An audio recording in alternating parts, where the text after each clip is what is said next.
tell me a little bit about ESPRO. ESPRO is a 13-year-old coffee and tea equipment company.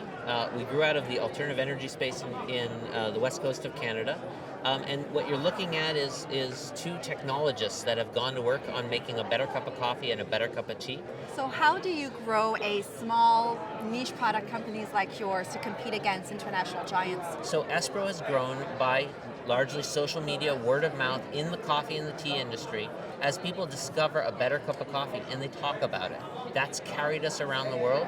It's also given us a huge differentiation versus our competitors who have been focused mostly on design. And now we've actually even gone so far as guaranteeing a better cup of coffee, something the industry has never seen.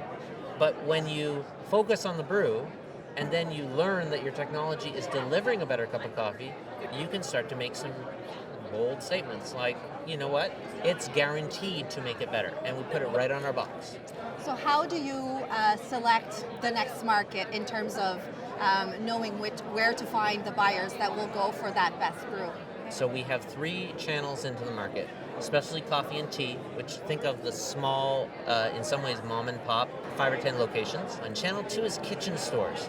They tend to be a larger chain. And number 3 is the outdoor market, which we're just entering with some of our outdoor products. That strategy led us to be in 30 countries before we'd cracked $1 million in sales. So it's very different from the way that most exporters would think about entering country. So what's our next step to grow? Next step to grow is really about expanding our product line. So really now what we're saying is we've got a technology we know that people are enjoying. Now can we get it to a price point that lets people choose how they want to experiment with what we're delivering? So you are in many countries. You said 30 so far. So I'm assuming some of them are emerging or developing markets, Yes. correct? So how do you assess the risk while entering these kinds of markets?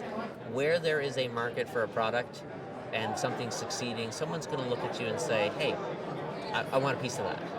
So our biggest risk is patent and trademark risk. And we're very, very aggressive in laying down a patent strategy globally. So what's the upside in partnering with EDC in your strategy to grow? EDC has been able to see and think more structurally, but also be with less restrictions about what we're doing, and be able to say, you know what, we're going to be a little riskier capital for you. Not as risky as a venture-funded business where the technology is not proven. We do have technology. There are patents. It is proven, but there's still risk.